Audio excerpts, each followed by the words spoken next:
مجھے یہ بتائیے گا 2 خط پہلے بھیجے تب بھی کوڑا کرارا جواب، تیسرا خط آج بھیجا اس میں بھی کہہ دیا کہ اول تو ملا نہیں، ملا بھی تو پڑھوں گا نہیں۔ سر اس جواب تو بڑا سادہ ہے، لیکن میں چاہوں گی کہ اس کے اوپر ذرا اس کی تشریح فرمائیے گا۔ دیکھیں وہ کھلا خط لکھ رہے ہیں، پہلے انہوں نے کہا کہ ہم نے خط لکھا،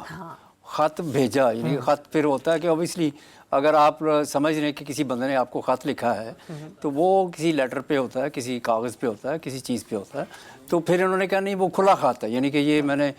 ٹویٹ کر دیا، بس یہی سمجھیں کہ آپ کو مخاطب کر کے ہم نے آپ کو خط لکھ دیا ہے۔ اس سے پہلے بھی یہ کہا گیا کہ جی وہ ہمیں تو کوئی خط نہیں ملا جس کا ہم کوئی جواب دیں، ابھی یہ واضح جواب آ گیا جی اگر خط ملا بھی تو وہ میں پرائم منسٹر کو بھیج دوں گا، بس اتنی سی بات ہے۔ اب یہ بات جو ہے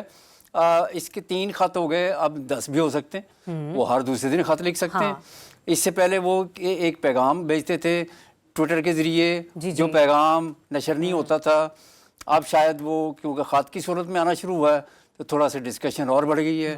اس کو فیم ملنا شروع ہو گیا کہ جی خط لکھا جی سیدھا سیدھا آرمی چیف کو، تو اس پہ کوئی نہ کوئی بات ہو جاتی ہے جس سے زیادہ پھر ہلچل کریٹ ہوتی ہے۔ لیکن یہ کہ آگے سے رسپانس انہیں پہلے ہی پتا ہے کہ اس کا رسپانس ہمیں کیا ملنا ہے۔ لیکن احمد صاحب رسپانس کا ان کو جیسے کہ پہلے سے علم ہے، اور ہمیں بھی پتہ چل رہا ہے کہ 2 خط کے بعد جو تیسرا خط ہے اس کے اوپر بھی مطلب خاطر خواہ کچھ نہیں ہے، پھر بانی پی ٹی آئی کے ذہن میں کیا ہے، یا وہ جو مقاصد اس سے اچیو کرنا چاہتے ہیں آپ کو لگتا ہے وہ انہیں حاصل ہو رہے ہیں؟ بڑا مشکل کام ہے نا۔ دیکھیں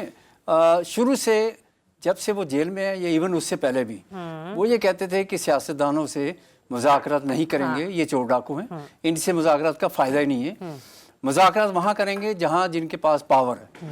ٹھیک ہے۔ کافی عرصہ وہ اس چیز پہ قائم رہے، پھر انہوں نے محمود اچکزئی اور مولانا فضل الرحمان سے رابطے بڑھائے، پھر ان کے تھرو تھوڑی بہت بات چیت شروع ہوئی۔ محمود اچکزئی نے کہا کہ بھائی میں تو سیاستدانوں سے ہی باتیں کر سکتا ہوں، باقی کسی اور پلیٹ فارم پہ میں نہیں جا سکتا۔ پھر انہوں نے ایک دم سے کہا کہ حکومت کو کہ ٹھیک ہے جی ہمارے ساتھ مذاکرات کریں، اور یہ پہلی 3 شرطیں ہیں، ان شرطوں کو آپ پورا کریں، یعنی کہ ایک 26 نومبر والی، ایک 9 مئی والی، اور ایک جو اس کی رہائی کی اسیران، اور اس میں وہ خود بھی شامل تھے۔ تو یہ جو شرائط پری کنڈیشن تھی اس پہ آبویسلی بڑی ڈیبیٹ ہونی تھی، مذاکرات ہونے تھے، لیکن وہ مذاکرات بھی بیچ میں رہ گئے۔ اب وہ واپس اسی طرف چلے گئے جہاں وہ سمجھتے ہیں کہ وہیں پہ بات ہوگی۔ لیکن آپ دیکھیں کہ جب سے بانی پی ٹی آئی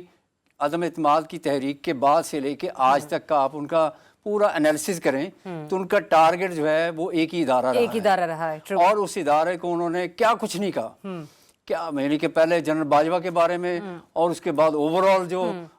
پاکستان کی افواج ہیں ان کے بارے میں، ابھی جو آرمی چیف ہیں ان کے بارے میں، یعنی کہ قبر تک پیچھا کروں گا، یعنی لیکن پھر ہوپ بھی انہی سے ہے، قبر تک پیچھا کروں گا لیکن مذاکرات آپ سے ہی کروں گا، جیسے گن پوائنٹ پہ مذاکرات کرنے آپ سے، یعنی کہ یہ لگ رہا ہے، یعنی کہ وہ اس طرح سے لے رہے ہیں کہ تاثر یہ مل رہا ہے کہ بھائی آپ ہمارا قبر تک پیچھا کر رہے ہیں، ساتھ اگلے دن کہتے ہیں میرے ساتھ مذاکرات کرو، اور مذاکرات کیا ہے کہ مجھے چھوڑو، یعنی مین چیز تو یہی ہے کہ بھئی ہمارے جو سیاسی اسیران ہیں ان کی رہائی، اور آپ اپنا واپس جائیں اس آئینی حدود میں، ٹھیک ہے۔ جب وہ خود پرائم منسٹر تھے تو اس وقت تو آئینی حدود کی کبھی بات ہی نہیں ہوئی، یعنی وہ خود سمجھتے تھے کہ جو کوئی آرمی چیف ہے وہ اس ملک کا سب کچھ ہے، یعنی کہ باپ ہوتا ہے وہ، ٹھیک ہے۔ اب وہ ان کا نظریہ چینج ہوا، تو نظریہ چینج ہوتے ہی وہ ایک طرف گن اٹھائے ہوئے ہیں، دوسری طرف کہتے ہیں میرے ساتھ مذاکرہ کرو، تو یہ بڑا مشکل کام ہے۔ ٹھیک ہے بریگیڈیئر صاحب